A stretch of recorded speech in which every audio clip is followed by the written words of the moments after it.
TNPSC group 2 2022 ப்ரிலிம்ஸில் கேட்ட 25 கணக்கு கேள்விகளை 5 பார்ட்டாக ஒவ்வொரு பார்ட்லேயும் 5 கணக்குகளாக நம்ம பார்த்து முடிக்கலாம். இது மொதல் பார்ட்டில் ஃபஸ்ட்டு கேள்வி. இந்த கேள்வி பாருங்கள், அந்த பெருக்கல் வகுத்தல் அண்ட் கூட்டல் கழித்தல் தான் நம்ம பண்ண போகிறோம். அதுக்கு என்ன சிம்பிள் கொடுத்துருக்காங்களோ அதை உள்ளே சப்ஸ்டியூட் பண்ணி நம்ம போட்டோம்னா இதுக்கான ஆன்சர் வந்துடும். இப்போ ஃபஸ்ட்டு ப்ராக்கெட் இருந்தால் ப்ராக்கெட் அப்படியே போட்டுக்கோங்க. 3 அண்ட் மைனஸ் இருக்க வேண்டிய இடத்துல என்ன வரணும்னு பார்த்தீங்கன்னா பெருக்கல் வரணும். ஓகேங்களா? அதாவது மைனஸ் இருக்க வேண்டிய இடத்துல பெருக்கல் போட்டாச்சு. அடுத்து என்ன நம்பர் இருக்குது உள்ளுக்குள்ளே 15 இருக்குது. அண்ட் வகுத்தல் வர வேண்டிய இடத்துல என்ன வரணும்னு பார்த்தீங்கன்னா ப்ளஸ் வரணும். ப்ளஸ் போட்டாச்சு. அண்ட் 19. இப்போ ப்ராக்கெட்டை க்ளோஸ் பண்ணிடணும். இப்போ அண்ட் பெருக்கல் 8ன்னு இருக்குது. பெருக்கல் வர வேண்டிய இடத்துல என்ன வரணும்னு பார்த்தீங்கன்னா வகுத்தல் வரணும். ஸோ வகுத்தல் போட்டாச்சு.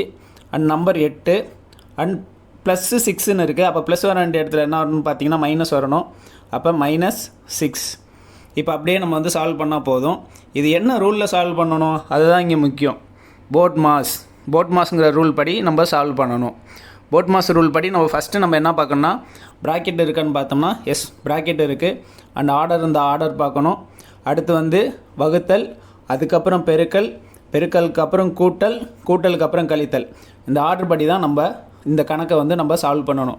அதன்படி பார்த்தோம்னா ப்ராக்கெட்டில் உள்ளதை நம்ம ஃபஸ்ட்டு சால்வ் பண்ணணும். ஸோ ப்ராக்கெட்டில் என்ன இருக்குதுன்னு பார்த்தீங்கன்னா அதில் ஃபஸ்ட்டு நம்ம மெயினாக எடுத்துக்க வேண்டியது இங்கே பெருக்கல் இருக்குது, இங்கே கூட்டல் இருக்குது. ஸோ பெருக்கல் தான் அந்த ஆர்டர் படி ஃபஸ்ட்டு வருது. பெருக்கல் எடுத்து பண்ணிடலாம். இப்போ 3 × 15 45 அண்ட் ப்ளஸ் 19 ப்ராக்கெட்டை க்ளோஸ் பண்ணிடலாம். அண்ட் வகுத்தல் அப்படியே போட்டுக்கோங்க. அண்ட் 8 - 6. இப்போ 45 + 19 கூட்டினா 64. இப்படி கம்ப்ளீட் பண்ணிட்டோம்னா அந்த ப்ராக்கெட்டில் உள்ளது அந்த ப்ராக்கெட் ஆட்டோமேட்டிக்காக கேன்சல் ஆகிடும். அடுத்து என்ன பார்த்தீங்கன்னா வகுத்தல் 8 - 6. இப்போ என்ன பண்ணணும், போட் மாஸ் ரூல் படி ஃபஸ்ட்டு வகுத்தல் பண்ணி முடிச்சிடணும். அப்போ 64லேருந்து 8 வகுங்க. அப்போ 8 வகுத்திங்கன்னா 64லேருந்து 8 தான் வரும். 8 8 64 -6 இருக்குது. அப்போ இப்போ என்ன பண்ணணும், 8லேருந்து 6 கழிச்சிங்கன்னா 2. அப்போ ஆன்சர் என்னென்னா 2. இதுக்கான ஆப்ஷன் எங்கே இருக்குதுன்னு பார்த்தீங்கன்னா சியில் 2 இருக்குது. ஸோ இதுதான் இதுக்கான விடை. அண்ட் செகண்ட் சம் பார்க்கலாம். அடுத்து 2வது கொஸ்டின் பாருங்கள். கீழே கொடுக்கப்பட்டுள்ள எண்களில் வினா குறியீட்டுக்கு பதிலாக வரும் எண் எதுன்னு கேட்டிருக்காங்க. இந்த இடத்துல என்ன நம்பர் வருங்கிறத நம்ம பார்க்க போகிறோம். இதை பாருங்கள், 2 3 5 7 11 13 17 19 இதுக்கப்புறம் ஒரு நம்பர் வரப்போகுது. நார்மலாக இந்த மாதிரி கேள்விகள் எப்படி கேட்பாங்கன்னா 2 நம்பர் கூட்டி இல்லை 2 நம்பர் அதாவது 2 நம்பர் கூட்டி இன்னொரு நம்பர் வர வைக்கிறது, இல்லை பெருக்கல் பண்ணுறது, வகுத்தல், கழித்தல், இந்த மாதிரி கான்செப்டில் தான் கொடுத்து கேட்பாங்க. ஆக்சுவலி இல்லைன்னா வர்க்கமூலம், கனமூலம் அப்படி ஏதாவது கேட்டிருப்பாங்க. இது பார்த்திங்கன்னா ரொம்ப சப்பையாக கேட்டிருக்காங்க. அதாவது ப்ரைம் நம்பர்ஸ் கான்செப்டில் 2 3 5 7 11 13 17 19 இதெல்லாம் ப்ரைம் நம்பர்ஸில் வரிசையாக அப்படியே வருது. அப்போ 19க்கு அப்புறம் என்ன ப்ரைம் நம்பர் வரும்? அப்போ 23 தான் வரும். ஸோ அதில் கரெக்டான ஆன்சர் என்னென்னு பார்த்தீங்கன்னா பியில் இருக்குது 23. இதுதான் இதுக்கான ஆன்சர். நிறைய பேர் 21ன்னு போட்டு குழப்பிக்கிறாங்க. ஸோ 23 தான் கரெக்ட். காரணம் ப்ரைம் நம்பர்ஸ், அதாவது பகா எண்கள். அடுத்து 3வது கேள்வி பாருங்கள். 10 மீட்டர் × 5 மீட்டர் × 1.5 மீட்டர் அளவுள்ள ஒரு நீர் தொட்டியின் கொள்ளளவுன்னு கேட்டிருக்காங்க. கொள்ளளவுனா என்னென்னு பார்த்தீங்கன்னா கன அளவு தான் கொள்ளளவுன்னு நம்ம சொல்லுவோம்.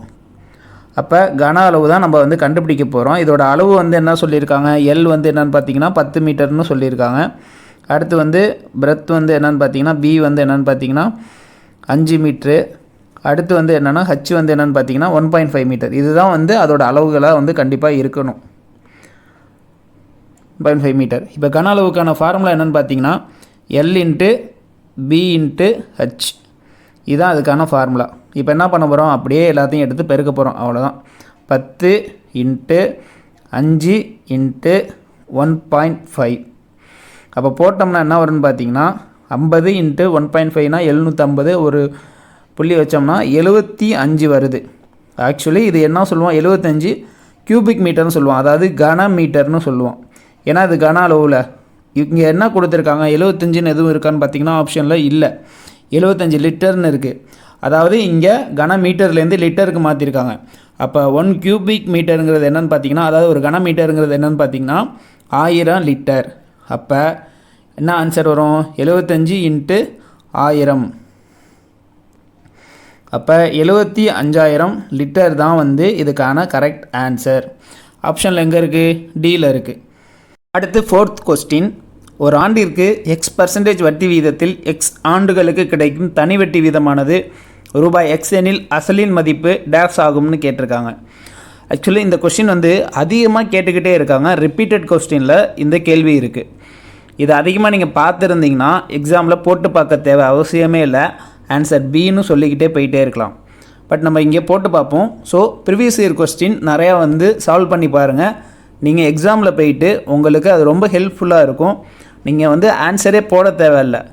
ரிப்பீட்டட் கொஸ்டின் உங்களுக்கு தெரிஞ்சாவே அதே ஆன்சர் தான் இருக்கும். ஈஸியாக போட்டு டைம் வந்து சேவ் பண்ணிக்கலாம். இப்போ என்ன கொஸ்டினில் கொடுத்துருக்காங்கன்னா ஒரு ஆண்டிற்கு X% வட்டி வீதம் சொல்லிட்டாங்க. அப்போ இங்கே வந்து என்னென்னு பார்த்தீங்கன்னா தனி வட்டி தான் நம்ம பார்க்க போகிறோம். அப்போ ஆர் வந்து என்னென்னு பார்த்தீங்கன்னா X%ன்னு கொடுத்தாச்சு. அடுத்து X ஆண்டுகளுக்குன்னு கொடுத்துட்டாங்க. அப்போ எண் வந்து என்னென்னு பார்த்தீங்கன்னா எக்ஸ்ன்னு எடுத்துக்கிறோம். அடுத்து தனி வட்டி வீதமானது ரூபாய் X எனில் அசலின் மதிப்பு என்னன்னு கேட்குறாங்க. இங்கே தனி வட்டியோ தான் வந்து என்ன கொடுத்துருக்காங்கன்னா எக்ஸ்ன்னு கொடுத்துருக்காங்க. அப்போ வந்து நம்மக்கிட்ட என்ன கேட்குறாங்கன்னு பார்த்தீங்கன்னா பி தான் வந்து என்னென்னு கேட்குறாங்க. அதாவது பிரின்சிபல் அசல் தான் வந்து நமக்கு வந்து என்னென்னு கேட்குறாங்க. ஸோ இப்போ எஸ்ஐயோட ஃபார்முலா இப்போ வந்து ஃபார்முலா வச்சு நம்ம போட்டோம்னா ஈஸியாக நம்ம கண்டுபிடிச்சிடலாம். SI = PNR / 100. அப்போ இந்த இடத்துல என்ன வரும்? எஸ்ஐ வந்து இருக்கிற இடத்துல எக்ஸ் வரும். அடுத்து வந்து பி வந்து என்னென்னு பார்த்தீங்கன்னா வந்து நமக்கு தெரியாது. அடுத்து வந்து என் வந்து என்னென்னு பார்த்தீங்கன்னா எக்ஸு. அடுத்து ஆர் வந்து என்னென்னு பார்த்தீங்கன்னா அதுவும் எக்ஸு / வந்து 100. ஓகேங்களா? இப்போ இதுலேருந்து தான் நம்ம கண்டுபிடிக்க போகிறோம். ஸோ வந்து என்னென்னு பார்த்தீங்கன்னா அடுத்த பேஜ் எடுத்துக்கலாம். அடுத்த பேஜ்லேருந்து போடலாம். அதாவது X = P × X × X / 100ன்னு வருது. இப்போ எங்கே போகும்? 100 × X. இங்கே வந்து என்னென்னு பார்த்தீங்கன்னா P × X × Xன்னு இருக்கும். இந்த P தான் நம்ம கண்டுபிடிக்க போகிறோம். அப்போ X எல்லாம் இங்கே வந்துடும்.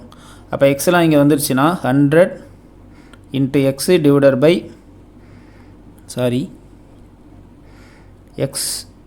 / X × Xன்னு வருது. அப்போ இந்த எக்ஸும் கேன்சல் ஆகிடுது. அப்போ வந்து என்ன வருதுன்னா 100 / X. இது தாங்க ஆன்சர். இது தான் வந்து அசல். இங்கே பாருங்கள், ஆன்சரில் வந்து பி தான் வந்து கரெக்டான ஆன்சர். பார்ட் 1ல் லாஸ்ட் கொஸ்டின், அதாவது 5வது கேள்வி.